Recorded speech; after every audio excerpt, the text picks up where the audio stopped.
जय हिंद साथियों आज इंडियन पॉलिटी का एक महत्वपूर्ण भाग 17 जिसमें राजभाषा के बारे में दे रखा है। हमको आर्टिकल याद नहीं हो रहे हैं राजभाषा के, तो एक छोटा सा ट्रिक से मैं आपको सारे आर्टिकल याद करा दूंगा। बस आप 5 से 7 मिनट बने रहिएगा, सारे आर्टिकल याद हो जाएंगे।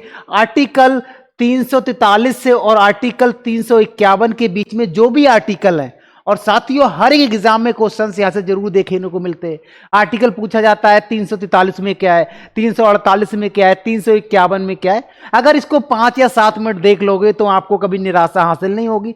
दिक्कत वाली बात भी नहीं है, नॉलेज भी हो जाएगा। अगर आप पहली बार जुड़ रहे हो, सोच रहे हो देख लेते हैं क्या ही पढ़ा रहे हैं सर, तो मिल जाओ भाई, 2-4 मिनट रुकिएगा, आपको पता लग जाएगा भाई क्या है। तो संविधान में जब आप पढ़ते हो, संविधान में भाग 17 में राजभाषा के बारे में दे रखा है, और राजभाषा को पढ़ने के लिए हमको आर्टिकल 343 से और आर्टिकल 351 तक पढ़ना होता है। आओ एक शानदार सी ट्रिक है, उसके साथ समझने की कोशिश करते हैं, खत्म कर देंगे। जैसे ट्रिक कैसे याद रखोगे? आप कहोगे सर रुद्रा की सभा ये है जहां पर भाषा की बात होती है, जहां पर ये कहते हैं तेरा छूत भाषा है, तेरा तमिल है, तेरा तेलुगु है, तेरा कन्नड़ है, तेरा कोकड़ी है, तेरा नमीपुर है। मतलब यहां पर भाषा की बात होती है। एक ऐसी सभा, रुद्रा की सभा यही है सर जहां भाषा की बात होती है। बस ये याद रखना है कि सर रुद्रा की सभा ये है जहां पर भाषा की बात होती है। ये याद कर लोगे ना तो काम हो जाएगा। बस 1 मिनट और रुकिएगा, देखते हैं। चलो सबसे पहले बात करेंगे साथियों, क्या है ये सा है ना, सा, ये वाला सा है। सा से हो जाएगा संघ, सा से क्या हो जाएगा संघ की राजभाषा हिंदी और लिपि देवनागरी होगी। सा से संघ की राजभाषा हिंदी और लिपि देवनागरी होगी। ये कौन सा आर्टिकल कहता है? आर्टिकल 343 से ही तो हम स्टार्ट कर रहे हैं ना, और कहां तक जाएंगे? आर्टिकल 351 तक जाएंगे। चलो, तो वैसे क्लॉज में भी कहा जाता है, आर्टिकल 343 का क्लॉज 1 में कहा जाता है कि भारत की राजभाषा हिंदी और लिपि देवनागरी होगी। लेकिन आप सब जानते हो जब देश आजाद हुआ था, क्योंकि सारे जो कामकाज चलाए जा रहे थे, जितने हाई कोर्ट, सुप्रीम कोर्ट जो भी चलाया जा रहा था, या जो भी क्रियाएं हो रही थी कानूनी तौर पर, वो सभी अंग्रेजी भाषा में होने लगी थी। तो इन्होंने कहा था पहले अंग्रेजी भाषा को 15 वर्षों के लिए बढ़ा लेते हैं, बाकी बाद में हम कामकाज करते रहेंगे और अंग्रेजी भाषा को कम करते रहेंगे, हिंदी का प्रचार करते रहेंगे। इन्होंने ये कहा था। तो स्टार्टिंग में 15 वर्षों के लिए अंग्रेजी को बढ़ा दिया गया, और ये आर्टिकल जोड़ा 343 में संघ की राजभाषा हिंदी और लिपि देवनागरी कहा। ये रा से क्या होगा? रा से राजभाषा पर आयोग और समिति का गठन किया जाएगा, संसदीय समिति का गठन किया जाएगा।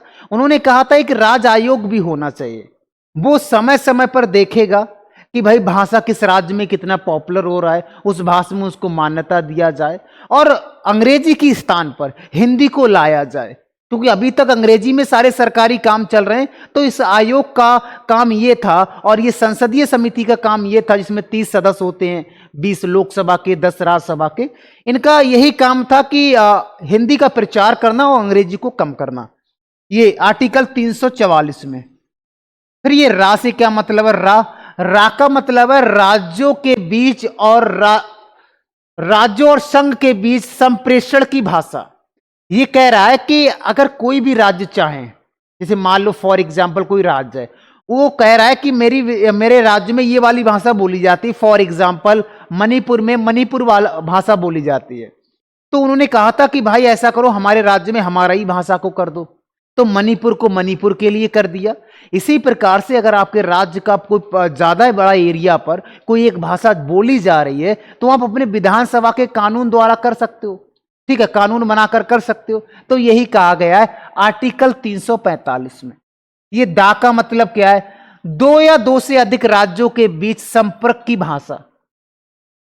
कोई भी विधानसभा ये कानून बना सकती है, 2 या 2 से अधिक राज्यों के बीच का जो भाषा है वो हिंदी का प्रचार कर सकती है। जो भी भाषा है उसका प्रचार कर सकती है, जो भी लोकल की भाषा है। ये कहा गया है 2 या 2 से अधिक राज्यों के बीच में। तो दा से हो गया। का से क्या हो जाएगा? का से हो जाएगा, ये आर्टिकल 46। ठीक है, क्रम से चल रहे हैं। 45, 46, 47, 48 49, 50, 51। जैसे फिर से देख रहे हैं 43, 44, 45, 46, 47, 48, 49, 50, 51। हर एक शब्द से एक आर्टिकल बनता है। चलो, का मतलब है किसी राज्य की जनसंख्या के किसी भाग द्वारा बोली जाने वाली भाषा के संबंध में विशेष उपबंध। ये कह रहा है पर्सनली कोई राज्य में भाषा बोली जा रही है, जैसे बंगाल में बंगाली बोली जा रही है, इसी प्रकार से उसी के लिए कानून बनाने का जो कार्य है वो आर्टिकल करेगा, आर्टिकल 347। लेकिन ज्यादा जनसंख्या बोले, कोई ज्यादा भूभाग पर बोलने वाली जनसंख्या होनी चाहिए पर्टिकुलर राज्य के अंदर। ठीक है, चलो, ये सा का मतलब क्या है? सुप्रीम कोर्ट और हाई कोर्ट आदि की भाषा। आप सब जानते हो हाई कोर्ट और सुप्रीम कोर्ट में अंग्रेजी भाषा से ही सारा काम दाम होता है। लेकिन अगर राज्य चाहे, राष्ट्रपति अनुमति दे दे, तो राज्य में जो विधान सभाएं होती हैं ना, तो उसमें हिंदी में भी हो सकता है, लेकिन भैया वो अंग्रेजी में ट्रांसलेट करना पड़ेगा, फैसले को अंग्रेजी में ट्रांसलेट करना पड़ेगा। लेकिन राष्ट्रपति चाहें और राज्य चाहें तो उस राज्य के लोकल की भाषा में भी विधानसभा पे कानून बन सकते हैं, लेकिन लास्ट में ट्रांसलेट करना जरूरी है। तो आर्टिकल कौन सा कहता है? आर्टिकल 348।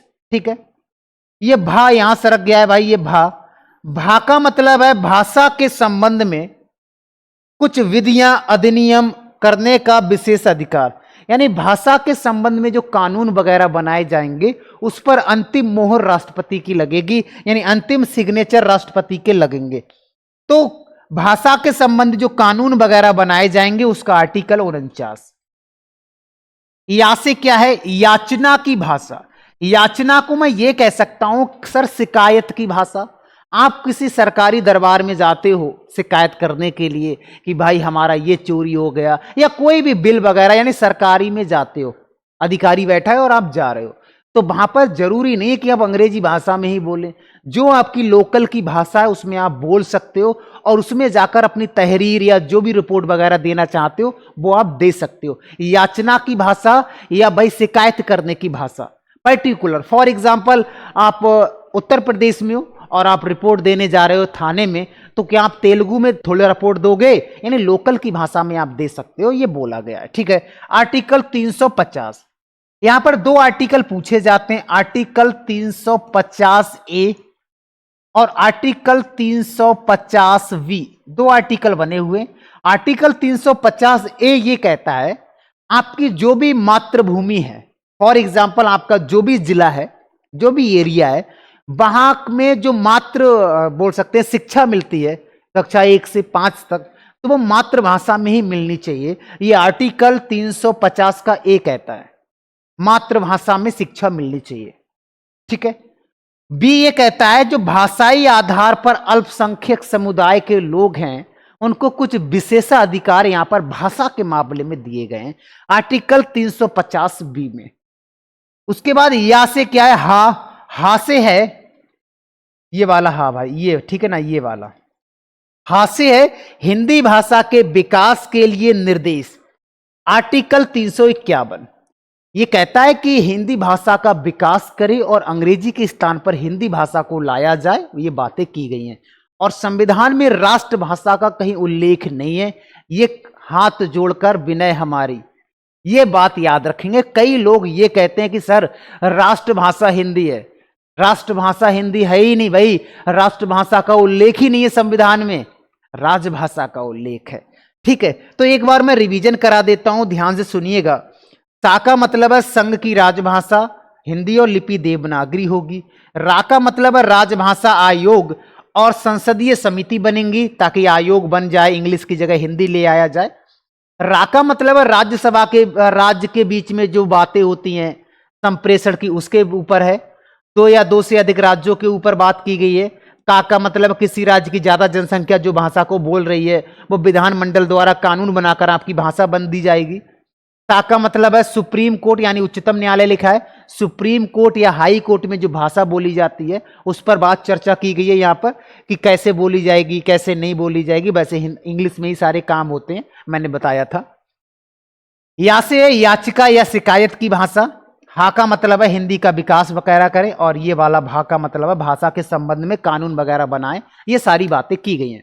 तो आर्टिकल बहुत आसानी से याद हो गए आपको।